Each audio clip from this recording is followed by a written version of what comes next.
European Court of Justice has delivered its judgment in the case brought by ClientEarth against the UK government over its continued and persistent failure to reduce air pollution. Jean Lambert, you're the Green MEP for London. How important do you think this ruling is? I think that the ruling from the ECJ is an extremely important ruling. It makes very clear which parts of the directive about air pollution governments have to meet. It's clear about doing that as fast as possible, so simply saying 2030 will do is not good enough, and it opens the way for individual cases in the UK and indeed across the European Union on air quality standards. And do you feel is that the up and down of the implications for the UK and other EU countries? I mean, if this kind of ruling is successful in your mind, what do you believe the implications will be?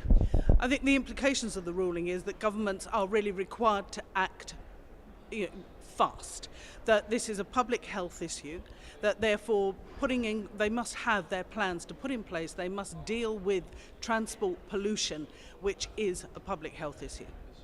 Was the Green Party instrumental in supporting ClientEarth in bringing this case before the European Court of Justice? Well, the Green Party was certainly morally behind ClientEarth on this. I mean, we weren't paying for them to take the action. But we certainly think it's really important. We've been having battles in London with the Mayor of London for a considerable period of time about the really rotten air quality in certain parts of London. So I think that this really is a signal to the Mayor that, he can't just keep lying about it. He has to act. And indeed, it's important for other cities in the UK too. Do you believe that the London Mayor will act? I believe that the London Mayor has already realised that the court judgment was likely to go against him. I think he's taking steps he needs to do a lot more, much more quickly.